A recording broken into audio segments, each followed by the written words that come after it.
Muy bien, capítulo 7 entonces. ¿Todo bien sí? Muy bien, capítulo 7, la batalla en contra de Madián. Entonces podríamos decir, aquí, con lo que vamos a ver en capítulo 7, podríamos decir que el pequeño ejército de Israel aún seguía siendo muy grande, ¿ok? Aún seguía siendo muy grande para que pudiese pues ser usado. Algo interesante de todos los personajes en la Biblia, eh, quizá Gedeón aquí, porque estamos hablando acerca de Gedeón y estamos viendo acerca de este hombre Gedeón, quizá este hombre Gedeón haya sido pues el dirigente más improbable que se pudiera descubrir en la Biblia, posiblemente. Así que espero que este relato de algún modo pues a todos nosotros nos dé un tipo de esperanza para poder entender que Dios quiere usarnos, el Señor quiere usarnos. Dios puede usar a todo tipo de personas. Recuerda eso, Dios puede usar a todo tipo de personas. Pudimos ver el domingo pasado cómo Gedeón estaba trillando, recuerdan eso, estaba trillando el trigo en el lagar por temor a los madianitas. Ustedes recuerdan, ¿verdad? El capítulo 6, el domingo pasado. Y un lagar no estaba hecho pues para trillar el trigo. ¿Ok? Por lo tanto, podemos deducir que Gedeón se estaba, y lo dijimos el domingo pasado, Gedeón se estaba escondiendo en el lagar literalmente, esperando recoger pues comida suficiente y luego de algún modo escabullirse antes de que los madianitas llegaran y se lo llevaran absolutamente todo. Y lo interesante de esto es que fue allí en donde Dios encontró y llamó a Gedeón. Fue en ese lugar en donde Dios llamó y encontró a Gedeón, en ese lagar trillando en medio de sus temores, en medio de sus dificultades. Así que en esta, pequeña porción podemos aprender 4 atributos acerca de Dios. ¿Okay? Primero, Dios sabe lo que otros no pueden saber. Dios sabe lo que otros no pueden saber. Gedeón, por ejemplo, podría haber estado de pronto poniendo buena cara ante su familia, quizá tratando de parecer fuerte por fuera. Sin embargo, Dios sabía que Gedeón tenía miedo. Dios sabía que Gedeón estaba viviendo en temor. Y aquí lo vemos ahora, escondido en el lagar. Tenemos que entender entonces que Dios nos da a todos nosotros la total libertad de confesar y entregarle todos nuestros temores. Estaba en la mañana conversando y todos estos días en realidad estamos viviendo tiempos de miedo, ¿verdad? Tiempos de temores, no miedo, yo creo que más que eso, pánico, ¿verdad? Porque así lo estamos viendo. Tenemos que entender una vez más que Dios nos da la libertad de confesar esos temores, de entregarle todos nuestros temores. Salmos 34:4 dice lo siguiente: busqué a Jehová y él me oyó y me libró de todos mis temores. Un segundo atributo de Dios visto en esta porción es que Dios va a donde otros no pueden ir. Gedeón estaba escondido en el lagar y el ángel de Jehová se le apareció. ¿Recuerdas eso? Y tenemos que saber que es así como nos halla Dios. ¿Quién tiene un poquito de agua? Es así como nos halla Dios en donde estemos y en la situación que estemos. Escucha esto.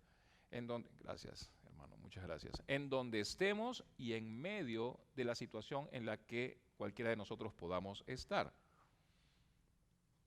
Escucha bien.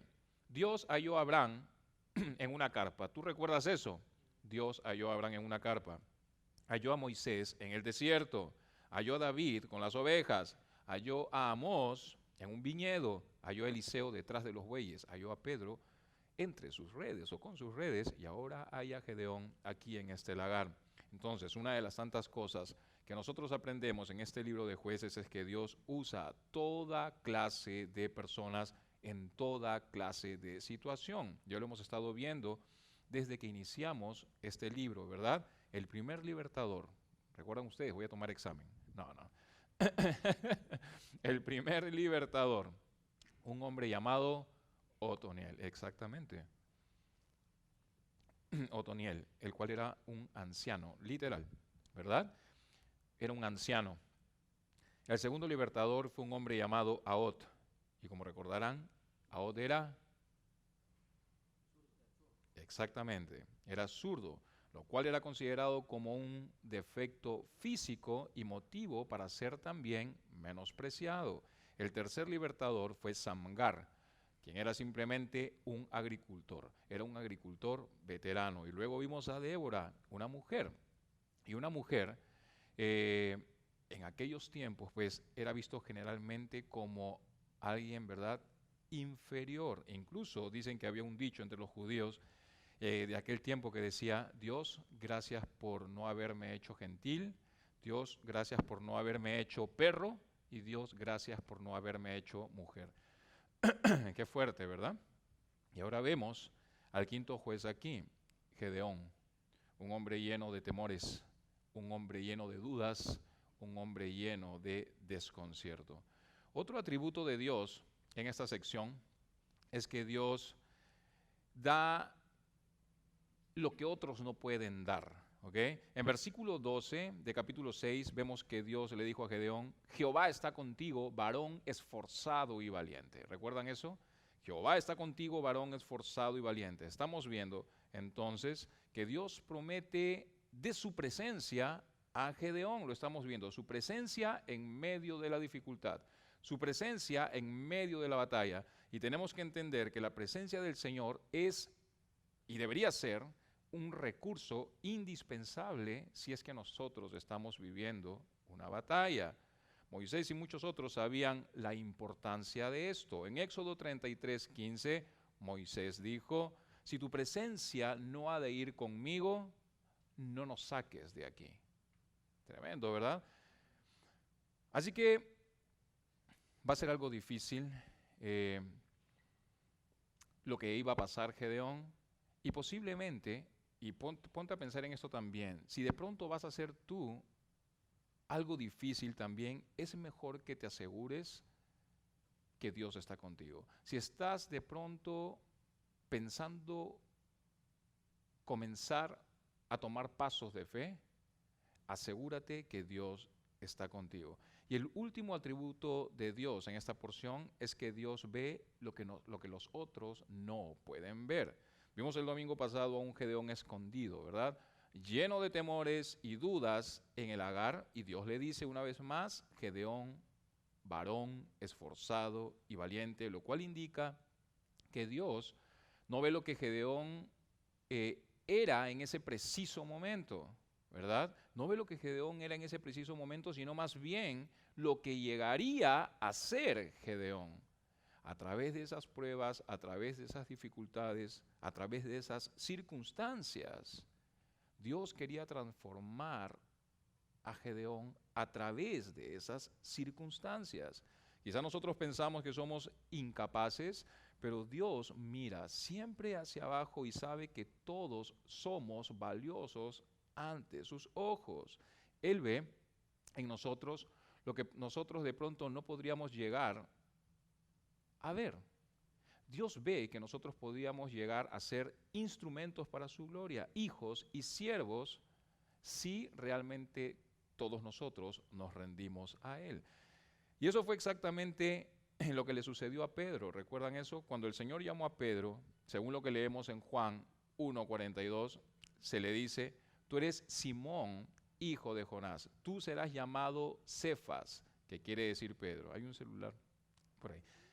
Y según las características de Pedro, podemos ver que en realidad no había nada muy estable en la vida de Pedro, ¿verdad?, cuando Pedro fue hallado. Sin embargo, el Señor de algún modo le dijo: Pedro, yo no veo lo que eres ahora, no se distraigan, escuchen aquí, yo no veo lo que eres ahora, pero cuando haya acabado contigo, serás, Pedro, tú una roca. Y eso fue lo que sucedió luego. Entonces, no esperemos ninguno de nosotros, escucha bien, no esperemos ninguno de nosotros que cada conquista que debamos hacer sea fácil, porque eso no va a suceder así. En el caso de Gedeón, Gedeón seguiría siendo Gedeón.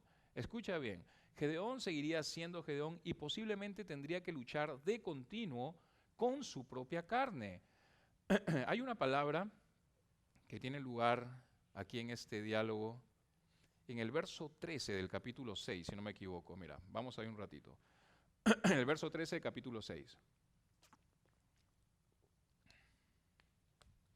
No se asusten, ¿ah? Verso 13, verso 13 del capítulo 6. Aquí llama mucho mi atención. Aquí hay una palabra que llama mucho mi atención. Es la palabra, una interesante palabra que se muestra aquí, es la palabra "ah". ¿Lo ves aquí? Y Gedeón dice, le respondió, "ah, Señor mío". Es lo que dice aquí. Una de las cosas interesantes en el liderazgo espiritual es que los líderes espirituales, por lo general, escucha esto, son conscriptos, ¿sí? Eso es un líder espiritual. En otras palabras, son empujados. Los líderes espirituales son empujados a liderar por una combinación de circunstancias externas y el sentido interno del llamamiento de Dios. ¿Me dejo entender? Mira, un ejemplo claro, y quizá te ha sucedido en algún momento a ti también, el Señor te ha llamado a hacer algo. Cuando nosotros levantamos, el Señor nos permitió levantar la iglesia en Perú. Me acuerdo que nosotros pasábamos por un lugar específico para llegar hasta este otro lugar. Hacíamos un transbordo. Y cada vez que pasábamos por ahí para llegar a este pueblito, mi esposo y yo decíamos, ¿cómo el Señor pues no levanta a alguien? ¿Verdad? Porque veíamos una necesidad en ese lugar. Estuve orando 4 años, porque una vez al año iba a este lugar, una vez al año. Pero estuve orando de seguido por este lugar. Hasta que de pronto pude entender que había una necesidad específica, y era el Espíritu Santo, perdón. De cómo van a comenzar a toser todos. Y era el Espíritu Santo. ¿Alguien quiere agua? Y era el Espíritu Santo que estaba moviendo mi sentir, mi corazón. ¿Me dejo entender? Hasta este nuevo llamado. Entonces, eso es lo que quiero tratar de hacerles entender. Somos empujados, una vez más, a liderar por una combinación de circunstancias externas y el sentido interno del llamamiento de Dios. Yo te pregunto a ti, si de pronto el Señor te está moviendo a hacer algo, recuerda, circunstancias externas y el sentido interno del llamamiento de Dios. Fue el pastor y comentarista y escritor W. Tozer que dijo, un líder fiel y seguro es probablemente aquel que no tiene el deseo de dirigir, sino que más bien es compelido al cargo de liderazgo por la presión interna del Espíritu Santo en su vida. Así que podríamos decir que aquel que ambiciona dirigir, escucha bien, aquel que ambiciona dirigir está completamente descalificado. El verdadero líder en el sentido espiritual es aquel que es humilde, ¿sí? Y listo para sacrificarse a sí mismo. Para sacrificarse a sí mismo. Aquel que está completamente listo a seguir a Dios. Sea cual sea, escucha bien esto, sea cual sea el costo, sea cual sea el costo.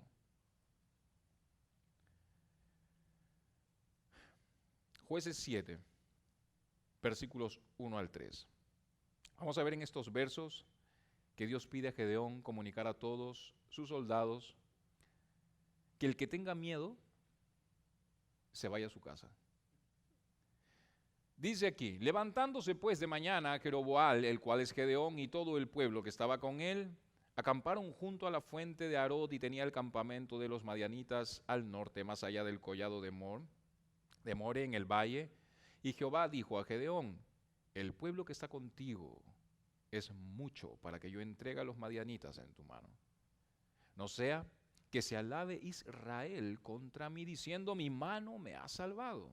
Ahora pues, haz pregonar en oídos del pueblo diciendo: quien tema y se estremezca, madrugue y devuélvase desde el monte de Galad. Y se devolvieron de los del pueblo nada más y nada menos que 22,000, y quedaron 10,000. Yo creo que esta era una gran prueba para ese momento, incluso para Gedeón, ¿verdad? Una gran prueba para la fe de Gedeón. Su ejército de 32,000 hombres ya era sobrepasado por los 135,000 madianitas. Sin embargo, aunque la diferencia numérica era extremadamente sobresaliente, Dios pensaba que el ejército de Gedeón era todavía muy grande. Así que ordenó a Gedeón que invitara a regresar a casa a todo aquel que tenía miedo. Y así fue. Gedeón se quedó únicamente con 10,000 hombres. Jueces 7:8 nos dice que ellos se reunieron en un lugar donde podían ver a las 135,000 de la tropa en Madián. Y posiblemente al ver la magnitud del problema, al ver de pronto al gran ejército opositor, de algún modo esto hizo pues que muchos soldados israelitas comenzaran a experimentar temor. Recuerda, cuando estábamos estudiando el libro de Nehemías también, los de Judá vieron los escombros alrededor, y los de Judá, la tribu por donde el Mesías iba a llegar, tuvieron miedo, tuvieron desánimo. ¿Recuerdan ustedes eso? Entonces, de algún modo ellos quitaron la mirada de Dios y comenzaron a mirar el tamaño o la magnitud del problema.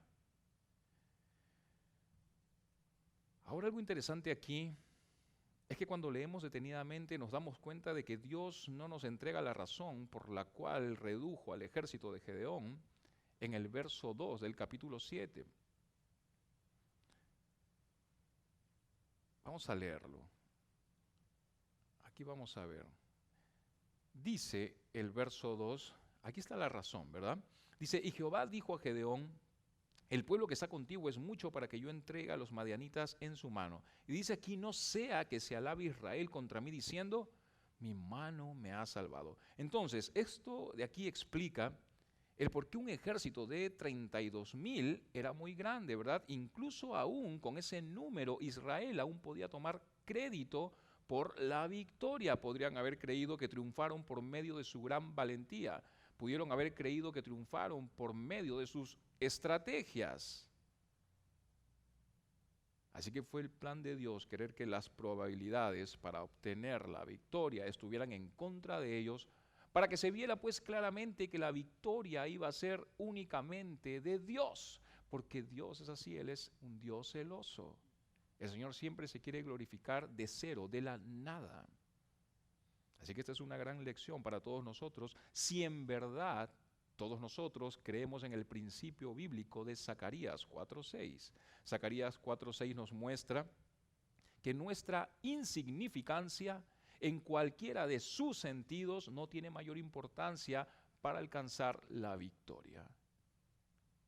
Así que nuestro entendimiento humano y nuestra razón humana queda totalmente de lado. Para el Señor no hay números, para el Señor no existe lo importante de lo material o cualquier otra cosa, ¿me dejo entender? Para poder alcanzar la victoria. Zacarías 4:6 dice: no con ejército ni con fuerza, sino con mi espíritu, ha dicho Jehová de los ejércitos. Si en verdad creemos en el principio de Salmos 27, entonces la insignificancia no importa. Salmos 27 dice: estos confían en carros y aquellos en caballos, mas nosotros del nombre de Jehová nuestro Dios, dice, tendremos memoria. Eso es lo que dice la palabra del Señor.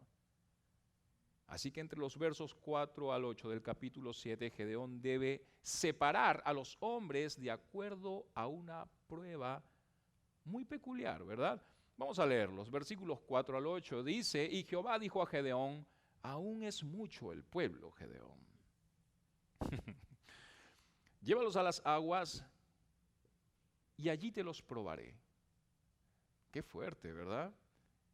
Y dice, y del que yo te diga, vaya, ese contigo irá contigo, más de cualquiera que yo te diga, no vaya contigo, el tal no irá.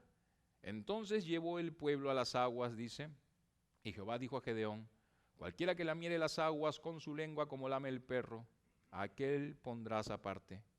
Asimismo a cualquiera que se doblare, dice, sobre sus rodillas para beber.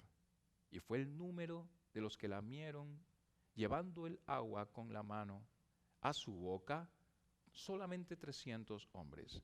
Y todo el resto del pueblo se dobló sobre sus rodillas para beber las aguas. Quiero que visualices. Entonces Jehová dijo a Gedeón, con estos 300 hombres que lamieron el agua, los salvaré y entregaré a los madianitas en tus manos, y váyase toda la demás gente, cada uno a su lugar. Y habiendo tomado provisiones para el pueblo y sus trompetas, envió a todos los israelitas, cada uno a su tienda, y retuvo a aquellos 300 hombres, y tenía el campamento de Madián abajo en el valle. Recordemos que ya había reducido el ejército de Gedeón de 32,000 a 10,000, y ahora aquí estamos viendo que redujo de 10,000 a 300, porque aún eran muchos para el propósito que Dios tenía. Lo que está sucediendo aquí es muy interesante, ya que es muy rara la vez que de pronto cualquier persona pueda llegar a pensar que la grandeza puede ser un estorbo para la obra de Dios. ¿Quién puede llegar a pensar que la grandeza puede ser un estorbo para la gloria de Dios o para la obra de Dios? ¿Me dejo entender? Generalmente uno piensa, necesito grandezas para poder llegar a hacer esto, para poder llegar a hacer lo otro. Sin embargo, es más difícil en confiar verdaderamente en Dios cuando tenemos menos recursos. ¿Me dejo entender? Muchas veces confiamos cuando tenemos los recursos en las manos, ¿verdad? En el caso del apóstol Pablo, Dios tuvo que poner debilidad en su vida para que Pablo realmente pudiera seguir reposando y confiando. No en su propia fuerza y mérito, sino más bien en la fuerza y los méritos de nuestro Señor Jesucristo en la cruz. Segunda de Corintios 12, versículos 7 al 10 dice, y para que la grandeza de las revelaciones no me exalte desmedidamente, me fue dado un aguijón en mi carne, un mensajero de Satanás que me abofetee para que no me enaltezca sobremanera. Respecto a lo cual 3 veces he rogado al Señor que lo quite de mí, y me ha dicho, bástate mi gracia, porque mi poder se perfecciona en la debilidad. Por tanto, de buena gana, dice, me gloriaré más bien en mis debilidades, para que repose sobre mí el poder de Cristo. Por lo cual, por amor a Cristo, me gozo en las debilidades, en afrentas, en necesidades, en persecuciones, en angustias, porque cuando soy débil, entonces, dice, soy fuerte. Así que como vimos anteriormente, Dios tenía que apartar a su ejército a través de una prueba muy peculiar, muy particular. Existen diferentes ideas del por qué Dios utilizó este método aquí para separar a los soldados. Quizá fue porque aquellos que podían tomar el agua en sus manos y llevarla hacia su boca demostraron de pronto en algún punto el hecho de poder mantenerse firmes y atentos a cualquier eventualidad y ataque. ¿Me dejo entender? Ahí estaban ellos tomando el agua así, mirando por todo lado, ¿me dejo entender? A comparación de los demás. Mantenían sus ojos abiertos sin dejarse distraer, manteniendo sus ojos alrededor, aun cuando bebían agua incluso, a comparación de los otros que bajaban la guardia para satisfacer su propia sed. ¿Me dejo entender? Así que la prueba fue peculiar militarmente hablando. Los hombres en tal posición no estaban pues vigilantes en contra de un repentino ataque sorpresa. Podríamos decir entonces que Dios eliminó a los que tenían miedo y a aquellos que pensaban primero en sus propios intereses. Ya en el verso 7, Dios promete una victoria. Vamos a leerlo. Entonces Jehová dijo a Gedeón, con estos 300 hombres que lamieron el agua os salvaré y entregaré a los madianitas en tus manos y váyase toda la demás gente, dice, cada uno a su lugar. Dios le aseguró entonces a Gedeón que la victoria era certera, aún solamente por medio de estos 300 hombres. Ahora el ejército israelí era menor a 1% de su tamaño original, menor del 1% de su tamaño original. Y la proporción era de 400 soldados madianitas por cada soldado israelí. O sea, pongámonos a pensar en eso. Así que Gedeón únicamente podía confiar en Dios porque no había nada más en lo cual podía él poner su confianza.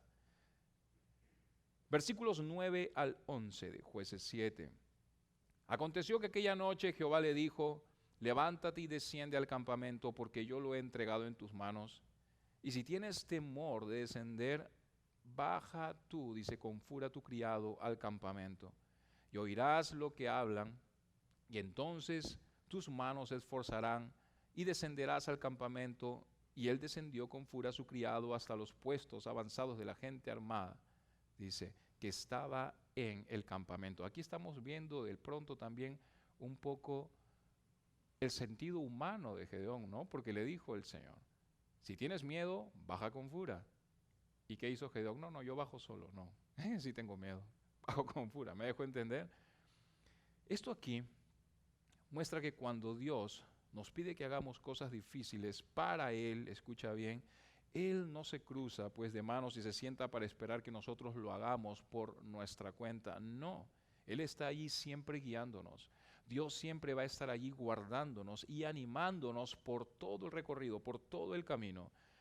Dios lidió con las dudas y temores de Gedeón. Versículos 12 al 15. Y los madianitas, los amalecitas y los hijos del oriente estaban tendidos en el valle como langostas en multitud. Imagínate, ahí estaban los 135,000 contra ellos, pues no, 300. Y los madianitas, los amalecitas y los hijos del oriente estaban tendidos en el valle como langostas en multitud. Mira lo que estamos viendo aquí. Ya no solamente eran los madianitas, ¿verdad? Estaban los amalecitas y los hijos del oriente. El enemigo había crecido, ¿verdad? ¿Recuerdan cuando leímos el libro de Nehemías también? Fue así también, en algún momento los de Asdod, los árabes, ahí estaban confabulándose ante el pueblo de Dios. Y estaban como langostas y sus camellos eran innumerables, dice. Innumerables camellos, como la arena que está a la ribera del mar, en multitud. Y cuando llegó Gedeón, he aquí que un hombre estaba contando a su compañero un sueño, diciendo, he aquí yo soñé un sueño. Veía un pan de cebada que rodaba hasta el campamento de Madián y llegó a la tienda y la golpeó de tal manera que cayó y la trastornó de arriba abajo y la tienda cayó. Y su compañero respondió y dijo, esto no es otra cosa sino la espada de Gedeón, hijo de Joás, varón de Israel. Dios ha entregado en sus manos a los madianitas con todo el campamento. Y cuando Gedeón oyó el relato del sueño y su interpretación, adoró. Y vuelto al campamento de Israel, dijo, levantaos, porque Jehová ha entregado el campamento de Madián en vuestras manos. Vemos que el sueño muestra aquí un pan de cebada, ¿verdad?, que rodaba hasta el campamento de Madián. Hay que tener en cuenta que solamente lo que eran las personas que eran muy pobres comían el pan de cebada. Por lo tanto, la visión significaba que el campamento de los madianitas sería derribado por un humilde don nadie. ¡Wow! Por un grupo de guerreros despreciados. Así que Dios permitió que Gedeón viera una confirmación de su obra futura. Todavía no habían peleado, pero ahí estaban viendo una confirmación de su obra futura. Esto obviamente no era una coincidencia y no era obra de la suerte. Dios utilizó esta situación para edificar la fe de Gedeón. Me gustó lo que se dijo aquí al inicio de la oración, aquí antes que suba al púlpito. El Señor está trabajando con su fe. Dios utilizó esta situación para edificar la fe de Gedeón y funcionó también que todo lo que Gedeón pudo hacer fue adorar a Dios. No fue un accidente que el hombre entonces soñara el sueño esa noche. No fue un accidente que él le dijera a su amigo sobre el sueño en ese preciso momento. No fue un accidente que Gedeón llegara al lugar exacto y en el momento exacto para escuchar ese sueño de parte de ese madianita. Vemos la mano del Señor en toda esta situación. Nos preguntamos si todo lo que acontece en nuestras vidas y alrededor nuestro, ¿Dios tiene que ver en esto? Recuerda que todo está dentro de la voluntad permisiva de Dios. Nada se sale de las manos de Dios. Y si todo esto está dentro de la voluntad permisiva y soberano Dios, ¿a qué le tienes que temer? Eso no quiere decir que seas precavido y prudente. Eso no tiene nada que ver con eso. Estoy hablando del temor interno y el pánico interno que uno pueda tener al punto de querer abandonar su propia fe por temor y por pánico. Cuando el Señor dice no temas, me dejo entender. Así que vemos la mano de Dios en toda esta situación. Nosotros deberíamos de mantener esta realidad en nuestra mente, en nuestro corazón. Cuando estamos en batalla, todos los días, deberíamos entender que tanto en el sentido humano como espiritual, el enemigo tiene temor de aquel por quien somos dirigidos. Ellos estaban siendo dirigidos por Dios, recuerda eso. Incluso también tienen miedo los escépticos, incluso también tienen miedo los herejes, quienes en el momento actual, en su propio razonamiento, en su propio racionalismo y ateísmo, intentan negar a Dios. Y ahí están ellos siempre fomentando dudas sobre nuestra fe. Sin embargo, no debemos temer de ellos. No debemos temer de ellos, pues si escuchamos de pronto sus consejos en secreto, podríamos percibir que ellos tienen temor de nosotros. Porque tú eres luz. Sus constantes burlas, sus constantes, ¿cómo se dice? Cuando uno es fanfarrón, fanfarronería, no son nada más que el índice o el indicativo de un temor real. Así que podríamos decir que aquellos que predican la cruz de nuestro Señor Jesucristo son el terror de los pensadores modernos. Ellos temen la predicación. Ellos temen la predicación de un evangelio a la antigua. Y ellos obviamente odian a los que temen. Regresando a Gedeón, el ánimo de Gedeón era contagioso. Si en otras palabras, al haber recibido ánimo, él no podía evitar pues esparcir ese ánimo hacia los demás. Ánimo que luego iba a edificar la fe de los demás. Sin embargo, es un poco triste pensar que muchas veces, escucha bien esto, necesitamos pequeñas pruebas en las que podamos nosotros hallar un tipo de ánimo. Recordemos que Gedeón ya había recibido por el propio ángel de Dios la promesa de la victoria. Él ya la había recibido. El ángel ya le había dicho anteriormente, seguramente estaré contigo y tú derrotarás a los madianitas como un solo hombre. Me pregunto yo, ¿acaso esto ya no era suficiente? ¿De dónde saldría la idea de que el sueño de un muchacho traería más consuelo y más seguridad que la propia palabra de Dios? Ya se lo había dicho. Esto ya había sido confirmado. Ya entre los versos 16 al 18, vemos que Gedeón anuncia un extraño plan aquí. Y repartiendo los 300 hombres en 3 escuadrones, dio a todos ellos trompetas en sus manos y cántaros vacíos con teas ardiendo dentro de los cántaros y les dijo, miradme a mí y haced como hago yo. He aquí que cuando yo llegue al extremo del campamento, haréis vosotros como hago yo. Yo tocaré la trompeta y todos los que estarán conmigo, y vosotros tocaréis entonces las trompetas alrededor de todo el campamento y diréis, por Jehová y por Gedeón. No hay una mención específica de que Dios le diera a Gedeón este plan por medio de una revelación sobrenatural. No lo vemos aquí.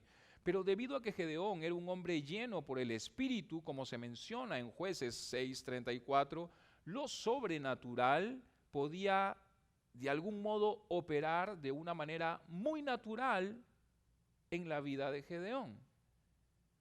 Este plan probablemente había llegado de manera muy natural en Gedeón, pero al reflexionar en ello, uno puede ver claramente cómo el Espíritu Santo lo impulsó a hacerlo, ¿verdad?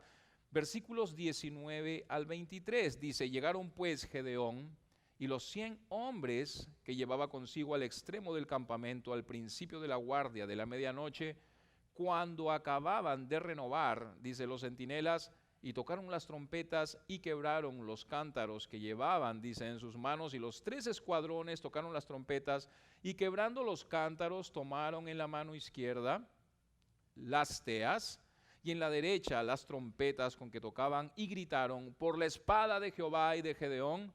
Y se estuvieron firmes cada uno en su puesto, dice. Se estuvieron firmes cada uno en su puesto en derredor del campamento. Entonces todo el ejército echó a correr dando gritos y huyendo. Y los 300 tocaban las trompetas y Jehová puso la espada de cada uno contra su compañero en todo el campamento.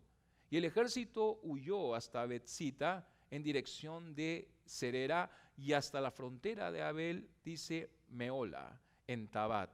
Y juntándose los de Israel, Neftalí y de Aser y de todo Manasés, siguieron, dice, a los madianitas. Es interesante poder notar cómo los soldados madianitas aquí se despertaron al estruendo del sonido, ¿verdad? La luz y el movimiento que descendía sobre ellos en todas direcciones. Solamente habían 300, recuerda eso, posiblemente pensando que estaban siendo atacados por un ejército más grande que el de ellos. Y el verso 20 dice que los israelitas gritaron a una por la espada de Jehová y de Gedeón. A primera impresión pareciera un grito resultado del orgullo, ¿verdad? Pero no fue así.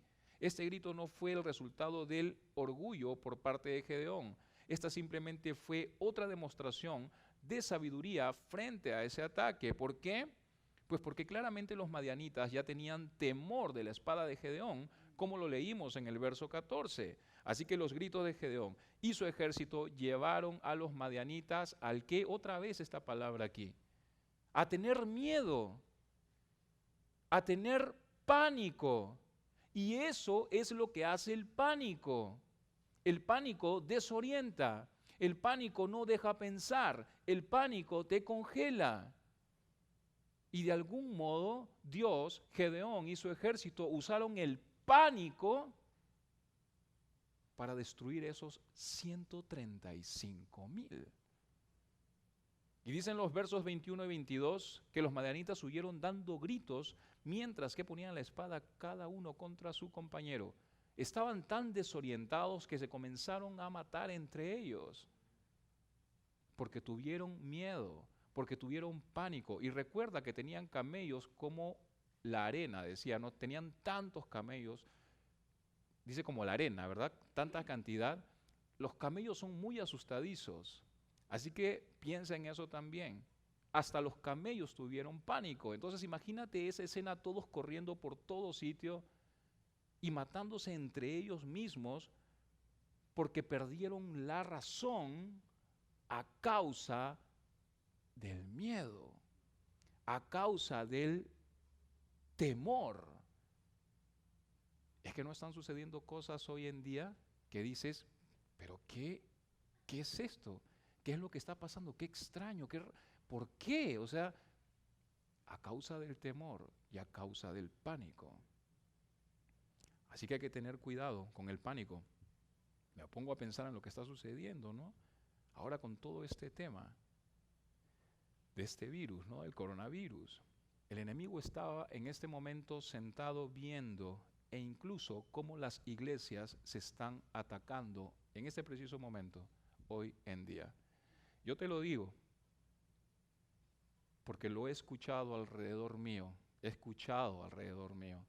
la pelea muchas veces entre iglesias. ¿Por qué vas a abrir tu iglesia? ¿O es que tienes mucha fe? Y de pronto otros, ¿pero por qué vas a cerrar tu iglesia? ¿Es que tienes poca fe? Y en este momento hay una pelea tremenda a causa del pánico. Yo solamente puedo decirles una cosa. Oren por aquellos que realmente son dirigidos por el Señor a mantener sus servicios abiertos. Y oren por aquellos que dirigidos por el Señor mantienen sus servicios cerrados. Dirigidos por el Señor. Así que no juzguemos y no miremos más allá. Mantengamos la cordura y dejémonos dirigir por el Señor. Ya vamos a terminar. Podemos ver que de algún modo Gedeón usó el pánico entonces, el temor que el enemigo pudo haber infundido sobre él mismo para con ellos. Usó la situación para fortalecerse y vencer al enemigo. Y este es un buen ejemplo de cómo podemos ser más que vencedores por medio de aquel que nos amó, ¿verdad? Como dice la palabra de Dios en Romanos 8, versículo 37. Versículos 24 y 25 para finalizar. Gedeón también envió mensajeros por todo el monte de Efraín, diciendo: descended al encuentro de los madianitas y tomad, dice, los vados de Bet-bara y del Jordán antes que ellos lleguen. Y juntos, dice, todos los hombres de Efraín tomaron los vados de Bet-bara y del Jordán. Y tomaron, dice, a dos príncipes de los madianitas, Oreb y Zeb, y mataron a Oreb en la peña de Oreb, y a Zeb lo mataron en el lagar de Zeb. Y después que siguieron a los madianitas, trajeron las cabezas de Oreb y de Zeb a Gedeón al otro lado del Jordán. Eso no fue incredulidad por parte de Gedeón, ¿sí? Aunque Dios comenzó la obra con un pequeño número de soldados, aquí estamos viendo que se unieron otros más luego, ¿verdad? Una vez que la obra comenzó. Gedeón quiso que muchos se involucraran en la obra. Así que recordemos algo importante y con esto voy a terminar. Nuestra función no es tratar de entender, nuestra función es obedecer. Dios no necesita más que un corazón dispuesto para derrumbar fortalezas. Un corazón dispuesto, escucha bien esto, solo uno.